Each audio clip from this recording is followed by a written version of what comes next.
Storytime with Stephanie Hi, Storey. welcome to the show. I am Stephanie Storey, art historical novelist, and this is my show, Storytime. My guest today has written lots of textbooks, which is crazy. I want to ask her about that. I also want to ask her about the travel book she wrote with her husband. I mean, she wrote it. Her husband included his artwork, travel book. I want to ask about collaborating with her husband. She also runs a website and podcast called Art in Fiction. I have been on the podcast before. It's lovely. And she runs the Artsy Traveler website. But she's mainly here because she is an award-winning historical fiction writer of books including Towers of Tuscany, A Woman of Note, Muse of Fire. But her latest book, just out this fall, is contemporary. It's called Love Among Recipes. Welcome to the show, Carol Cram. Well, it's just awesome to be here, Stephanie. Lovely to see you.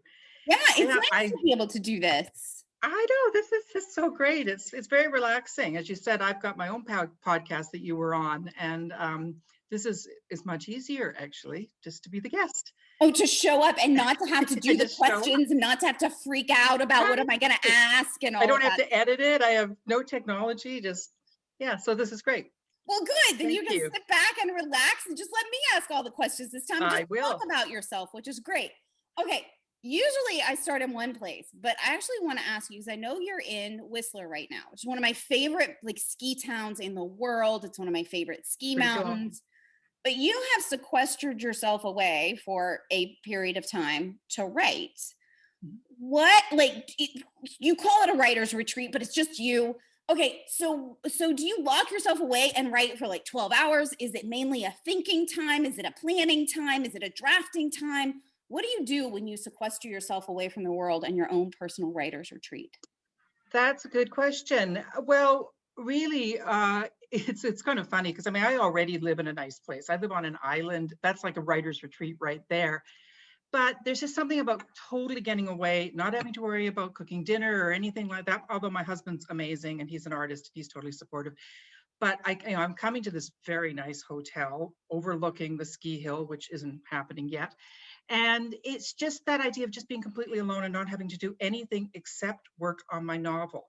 And I'm not working 12, 14 hours a day. I'm actually still working 9 to 6 like I normally do. But there's no other distractions. And so I can work for an hour, I can dance around because it's a really big room. And then I can go for a walk. And if you've been to Whistler, you basically walk up and down through the village and it's great. Everybody's wearing masks, so it's very safe feeling. And then I come back and I write some more. And the lovely young ladies at the reception know I'm a novelist. So every time I walk by, hi, Carol, how's it going? It's really cute. Oh, you read historical fiction? That's so cool.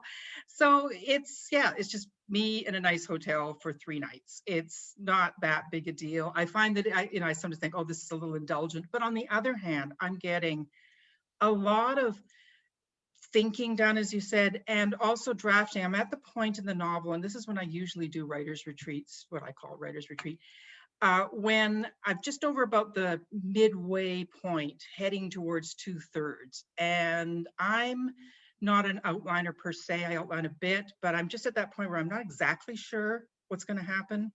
And I just need to completely get away and just write the first draft. And it's dreadful. I'm not even going back to look. I'm just writing. No one's going to interrupt me. Not that my husband ever does, but sometimes he can't avoid it. There's no phone. Okay, I have my phone, but it's just nothing. I don't have to wait to have dinner at 6 or 6, whatever. It's just, I can just completely write. So yeah, as I said, I'm doing it at the point where I'm not exactly sure where the novel's going to go. And in 2 days, I think I now can see it. Because as you know, as a novelist yourself, until you can see it, I need to sort of know the whole structure. And I find it takes me quite a long time to get there. And today I just went out and bought sticky notes. So I'm going to put the whole plot out on this lovely bar here. So I'm going to kind of code them all out tonight. I do a lot of that, of the sticky notes and the cards, and then when you're planning. Okay, but question, because before I ask you about Love Among Recipes, your first 3 were historical fiction. This one is, the one that just came out this fall is more contemporary. Yeah, totally. What is this new one historical or contemporary? Because do you not know how your historical fiction's gonna end when you're writing it? Because that like blows my mind, because I'm so like in the research and I know, but I'm writing about real people. You're writing about so real maybe that's people. different. That's totally different. No, I didn't know when I was writing my historical fiction, the first three, no, I didn't necessarily, I would have a vague idea. But how I got there, no, I didn't know until I was well into the process. And it's taken me years to trust that eventually I will get there. And I think that's the hardest thing for new writers, is they think it's all going to be there and they're going to know it, but you just have to do the work, and eventually, if you're lucky, it'll come. And yeah, so because I wasn't writing about real people, I had to make sure the history was right and that things were in the right order. But in terms of the story for the individual people, no, I just made it up as I went along. So your question about why now, the one that just came out, as I said, as you said, is contemporary fiction. That's called Love Among the Recipes. And actually that was was probably the first novel I wrote before my first novel that I published. Sort of a difference, right? We all have those. And I've got like 8 of them in a filing cabinet that no one yeah, will I've got ever more than see. one for sure. But when in March, I was working on the sequel to The Towers of Tuscany, which takes place in the 14th century. There's plague, it's kind of a grim time, right? That one was about an artist. So the sequel was about her daughter and all sorts of different things about that. But it wasn't quite a grim time. And then, of course, our very own pandemic hit in March. And I'm like, I don't want to. I just don't feel like being in the 14th century right now when we have our own pandemic. So I went and found Love Among the Recipes, which had been in my hard drive for quite a while, brought it to the light of day, and then spent the next 4 months working on it. Because I thought it was really timely to get it out now. Well, people, unfortunately, are still going to be in lockdown for a while yet, and they might want to read about Paris and food and fun. It's completely light. It's a completely different genre. As I said, it's women's fiction, contemporary fiction. It is, not meant to be particularly heavy. It's just fun and sweet and light, and there's little macarons in it and tons of food. And I just did it because I just wanted something fun to work on over the summer, really. And it's doing well. I mean, people are enjoying it, and it's doing what I wanted it to do, which was just to cheer everybody up, and me too. So this was a draft you pulled out of your computer Archives, and yeah. reworking this summer. Yeah. Did you notice an effect though of working on an old draft, working on it during this pandemic? Like, did it become lighter? Did it become more food heavy? Did it become more escapist? Was there an effect that had on your revision that you're aware of? Maybe you weren't even aware. Actually, no, that's now that I think of it, yes, it was actually became funnier. It wasn't as funny. Because I wanted to laugh.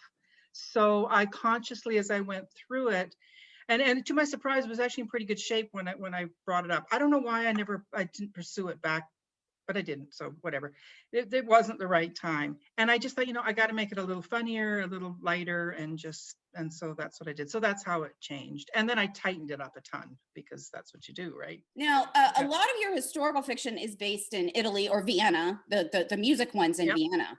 And London, yeah. In London, right. But this one's in Paris. I happen to be obsessed with Paris. So I have to stop for a minute and talk about Paris. Yes. What are your favorite places when you go? Like, why did you originally want to sort of disappear into Paris? And what was fun about disappearing into Paris? Like, why are you have to be obsessed. For people who are at home, in order to write a novel set someplace, you have to be obsessed with that place. You just do, because you're going to like sink into it for a long period of time.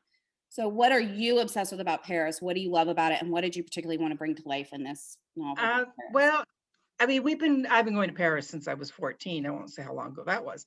And Carol, my first trip there with my mom when I was 14. And so anyway, but my husband's a painter, as I've mentioned, but you know that. So he loves Paris because of the art. And we've been going there as a family since 1994, since our daughter was 8.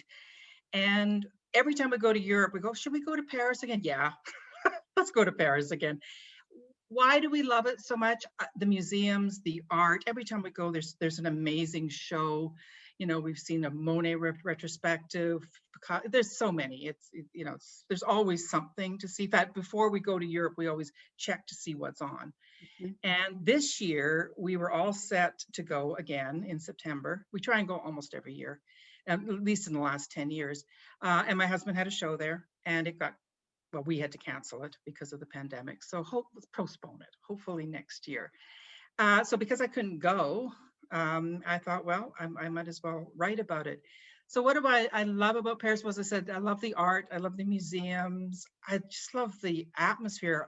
When I go there, I love wandering around by myself. And we've spent, a month or two at a time there over the years. Usually we go for about a week, but one time we were there for an entire month and sort of had an apartment. It was so great. It was so great. And I took dance classes. I do a Nia dance class. So I met some people. Greg had some more shows there over the years. So yeah, we even know people now in Paris. And it turns out that the person who did my wonderful cover, which is amazing, is a Canadian. I'm going to show a really pretty still. So we're going to be lingering on so that. pretty. Yeah. So I totally lucked out on her because she is a Canadian from Halifax, but she's living in Paris. And she actually read the novel, which I've never had a cover designer read my novel before. So that was pretty cool. Yes. And she loved it. And she did such a great job. So kind of everything came together with this novel. And as I said, it's cheering people up, which is the whole point. That's all I really wanted with it. You have mentioned your husband a couple times, and I wanted to ask about this because your husband is an artist, like a physical pastels, right? A lot of pastels and and oils, and mostly acrylics now. He's been an artist for all his entire life, so 50, 60 years as he's been a professional artist since he came out of school. And you guys you took your travel writing stories and you paired them with pictures of his. How was that to partner with him in an artistic project? I do this with my husband. So we write screenplays together some, and we've shot some we've gone out and done web series together where he wrote and started it and I wrote and directed it. And it's fun, but it can be a little bit stressful. So how is it to partner with your husband on an artistic project aside from just like life? Yes. Well, it wasn't, we say it was a non-collaborative collaboration. And by that, I mean, when we're in Europe, he always does pastels in Europe. That's the only time he ever does it. The minute he gets off the plane, we have to go to an art supply store, like every time. And he buys all his pastels. And as we travel around, he's always doing pastels. And, as we leave hotel rooms, I'm usually sort of cleaning the sink because he's got pastel everywhere.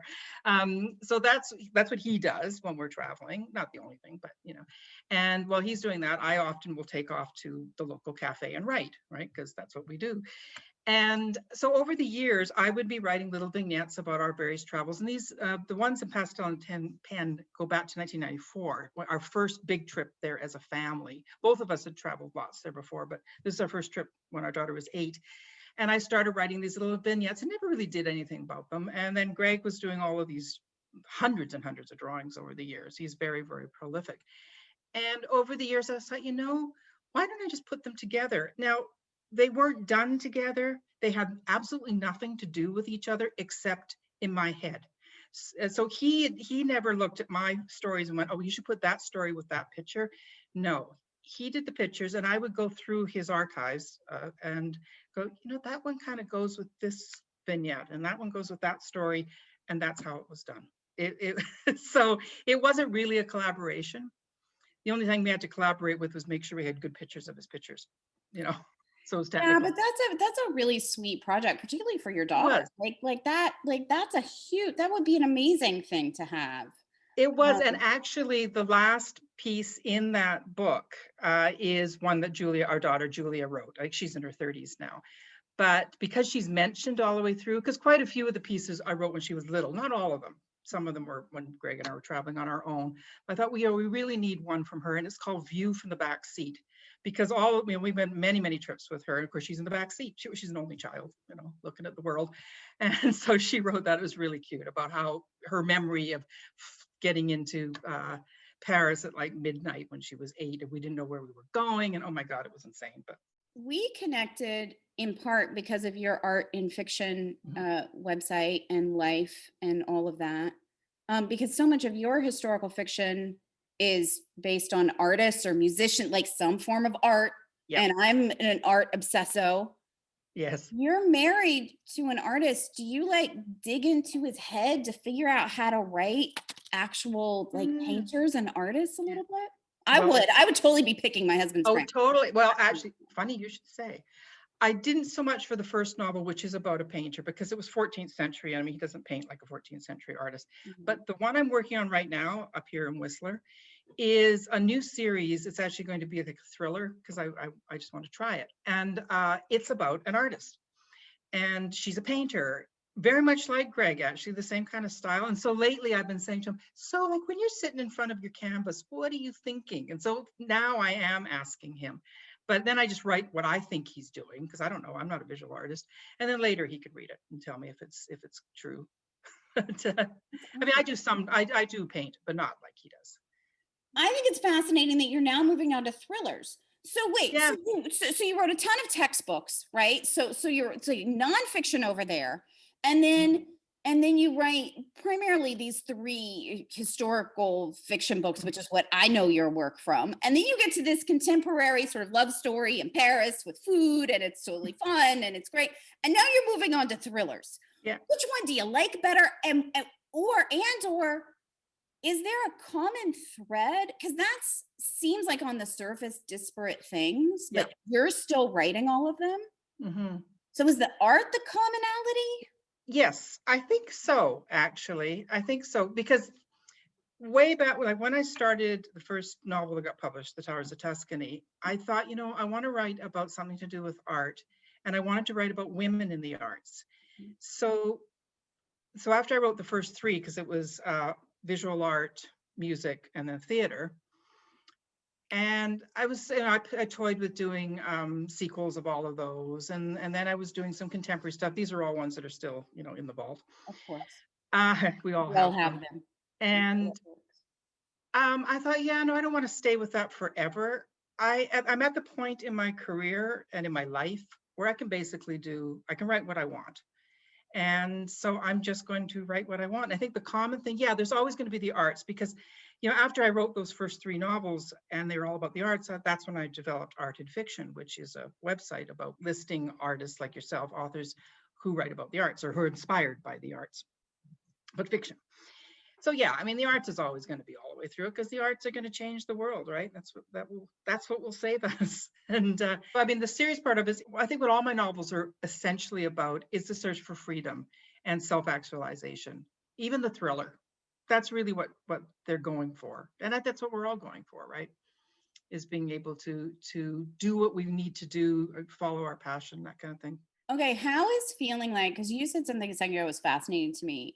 How is feeling like you're at a point in your career where I can write anything I want? Look, I'm at a certain stage in my life. I've had a certain level of success. I can sort of do what I want to do. How does that change? Does it change what you're writing? Would you be writing a thriller if it weren't for that? Because I also think it's handy for people who are early in their careers to approach their work that way as well. I always find it helpful, but maybe I'm wrong. It's hard to know. I don't know. But I'm a little bit of a late bloomer when it comes to writing fiction, because for decades I was a teacher and I wrote textbooks to support the family. And then I didn't publish my first novel until 2014. So I didn't start publishing novels in my 30s and 40s, which would be like a typical career. I kind of wish I did, but I didn't. So what can you do, right? So I've started late. And because I don't have to make a living from it, I'd like to, of course, but it's not necessary. I have pensions and all that stuff. So I thought, well, why don't you just write what you want? Because the thing is, I think you've got just as much opportunity to make it and be successful if you do what you want, or if you're super strategic. I mean, I have no idea. I think you do have to ultimately write what you want. If you're only writing to be strategic, I'm not sure you end up with great novels, right? Like, you loved the things that you were writing, and they do relate, and so that's great for your overall career, but I bet you wrote them because you love them. Yeah, right? I certainly feel like when you love what you're writing about, there's this bit of magic. And I don't know how it happens. It's not in the particular words you choose. There's a magic that is transferred into that onto those pages that somehow transferred to the audience that they know you love what you're writing about. I don't Yeah. know how that works, but I'm Well, convinced if it's we there. knew, we could bottle it, but we don't. So I think you just have to do what you love. What I was Yeah. going to ask you about is I do my own like personal obsession with acting Mhm. and how it's impacted me as a writer. So I was going to ask you whether or not you thought your master's in drama and theater, did that impact the way you tell stories? Do you still use that theater background in any way? Does it still come Well, out? definitely in the third novel, because the third Yep. novel, which is called The Muse of Muse of Fire, Fire. Mhm. is directly inspired by my thesis that I did back when I was a I student. didn't know it was inspired by your thesis. Oh, It that's was. It interesting. was funny because the genesis of the third novel, The Muse of Fire, which is about an actress in 1809 in London, is I was cleaning my office one day, which you should never do, because I came across my thesis that I wrote in 1980 something, 82, I guess it was. Well, I don't know, I can't remember. It was a while back. And I started, and it was about the old price riots of 1809, the theater riots in Covent Garden Theater in 1809. I started reading it. I went, wow, I really knew what I was doing in those days. What happened, right? I was like 25 or 6 when I wrote it. And I thought, what would it have been like? Like all novels start with what if. These riots, what happened is that the theater burned down, then they rebuilt it. This is all true, Covent Garden Theater. They opened the doors in September of 1809. They put the prices up, like 2 pennies, hardly anything, what we would think. And people rioted for 66 nights. So, but during that period, every night they went on. Like the actors went on stage and people yelled and they had dances and they had chants. I mean, it was insane. It was like the football riots or the soccer riots of the period. They're mostly young men. It's like, what are we going to do tonight? Oh, let's go riot at the theater. And that's what they did for 66 nights. So I'm thinking, okay, what if you were an actress and you had to go on every night in these riots? What would that be like? So that was the genesis of that novel. So definitely, I don't have an acting background. My degree was in dramatic theory or whatever. Although I did teach drama for a few years when I was a high school teacher, but I was never a professional actress. So yeah, I mean, everything you do kind of, and for the second one, I play piano. I have done since I was 5. That's about a classical musician. My beloved brother, my late brother, was a composer. My husband is also a drummer, and I met him because he was the drummer in my brother's band. So I was a groupie. so That's so great. I do love in your work the range of artistic practices that you Mhm. end up covering. Yeah, well, I love the arts. I love everything to do with it. I love dance. And I don't know. I just, Do you think it's why the not? same creative process across those fields, or do you think there are stark differences between being a musician, being an actress, and being a painter, and being like, do you know what I mean? Like, is it the same kind of creative stuff that drives all of us who are writers and actors and artists, or is it different depending upon the particular kind of art you are making? I don't know the question. I don't know. I don't know the answer, but what do you think after I writing in this field for so long? My husband and I talk about that a lot, about the creative process. And we're always comparing, like when I'm having problems with the plot, and he says, oh yeah, that's just how I feel when I'm having problems figuring out what I'm going to be painting next or what color will go. So we've come to the conclusion that actually there are a lot of similarities in the creative process. It's the idea of making something out of nothing, right? And that's what we do every day, which is awesome. We get up in the morning and we have these characters floating around, and then we start writing and they do stuff. It's like, whoa. And I think all arts have, if you're an actress, the part that you play never existed before until you play it. So I can't think of any art that really doesn't basically create something out of nothing. I mean, lots of things create something out of nothing, but the arts, there's no reason for it except because you need to do it, right? I started to say, except what? Except because you need to Yeah. do it. You need to express yourself. You Yeah. need to And put people something need out to in the see world. it. people That's need the good art. We point. love to go to galleries, or, you know, we as people, we need to listen to the symphonies or go to the ballet or whatever kind of art, doesn't matter, rock and roll. You know, we're very eclectic on art and fiction, right? I love All that. art. Okay, I have one more question. I've actually this sounds like such like a canned question, but I've never asked it on the show before. But for some reason, I want to ask it of you, because I think it's because you've had such a long and varied career, and you are writing what you want to write at this point in your life. And I think that's such an admirable thing to aim for young writers and young artists. Mhm. What advice would you give to young writers who are in their 20s or 30s and struggling and really want to be authors, and they really want to go out and do it, but they don't know what they're doing and they're scared and they're freaked out? What advice would you give? Well, the advice I often give to people, and I wish I'd taken it myself in my 20s and 30s and 40s, is don't be afraid to be bad. In other words, just get it down. And novels aren't written, they're rewritten. So just work. Don't think about the end. Like back in the day, I thought that my goal as a writer was to be published. And then when I was published, I went, oh, you know what? That actually isn't the goal. The goal is to get up every day or whatever and to sit down all by myself and to make something out of nothing. That's it. And then, you know, making it good, because obviously I want people to read it. I'm not a journalist, you know, there's nothing wrong with that kind of writing too, but you know, we actually do want people to read what we write. So we craft, and I love that part. I love sanding it and making it good. But for a long time as a younger writer, I was paralyzed about trying to be good. I could barely get, you know, what's the next word? And when I finally just went, you know, and now when I'm writing like here, and it's just a mess. But so what? No one's ever going to read it. But you did mention your art and fiction website, and then your artsy traveler website. Why put your like why do you think art is so important to put out into the world and get people talking about? Like what is sort of, that has to come from some sort of place of mission in you to spend time on some website. Like it's like this thing for me, it's like I have to have some sort of passion for it, or else why would you do it, right? Exactly. So you write about a lot of art, you write about a lot of artists, and you run websites and podcasts about artists. What is it about art for you that you think is important, maybe particularly right now? Well, I think the artistic process is, you know, okay, if we're being artistic and being creative, we can't hurt each other, right? I don't know, that sounds facile, but you know what I mean?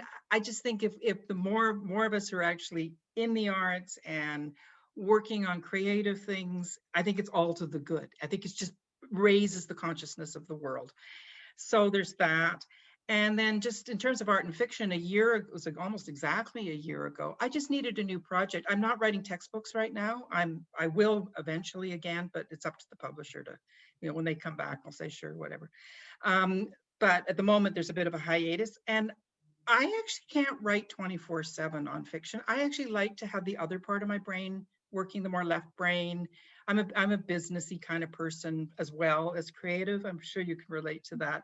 And I just like the challenge of creating this website. So I thought, okay, what do I love? I love the arts. I love books about the arts. I wonder if other people do. Turns out they do. And what has actually fed me with all of this was meeting people like yourself and other authors and getting inspired by what they're doing. I've been reading a lot more of people's work. I'm probably reading way more this year than I normally do. I mean, as authors, we should be reading, but I don't always read as much as I should. So I think I've just discovered so many amazing connections with people. And like art and fiction is all the arts, not just visual arts. There's 11 different categories. So, you know, music and dance. And it's a lot of fun to find the books. I do have an associate that helps me with that. She does she actually finds the books and puts them on. I wouldn't have had time to do that because I still have to write my own novels. That's still the priority. But art and fiction is now it's kind of growing. And then I decided to do the podcast, which I've done, I think we're just at 17 episodes now. And again, just meeting people. Because I wrote textbooks for decades and really wasn't involved in the literary world of my local area. I've directed a few writers festivals and things like that on my little island where I live. But I never really had a community of fiction authors because I was busy in a more businessy world. So this is now what I get to now. I have that community, even though it's widespread, and I just find that, wow, what a benefit. I kind of wish I'd had it in my 30s, but again, you can't. What can you do, right? This is your life. I kind of wish I'd published novels in my 30s too. I didn't get my first one until I was 40. But what again? You're ahead of me. But what are you gonna do? You live the life that you live, and you did. You have your MBA. You do have a business background. I'm sure that impacted the way you wrote your novels too. And your novels are different than they would have been if you'd published them in your 20s. Like they're different because of the life. I wasn't ready. I mean, I've talked to so many authors that have said that they didn't even get started, didn't even publish their first novel till their 50s. That's actually more common than not, in my experience. Almost all of the ones I have, they're authors I've talked to, have come to it a little bit later, and sometimes even in their 60s and 70s is their first novel. So I just think that's authors. I do think we need to live for a while. I mean, some people are like wonderkins, and at 18 they've got their novel out, but that's the exception. That's not. Well, and I do think we go to novels because we want to get some depth, and we want to understand humanity, and we want to understand what it means to have lived in the world, and you have to have lived in the world in order to express that. Story time with Stephanie, story time virtually. We've got time and plenty of stories, talking stories in a novel way. Story time with Stephanie, story.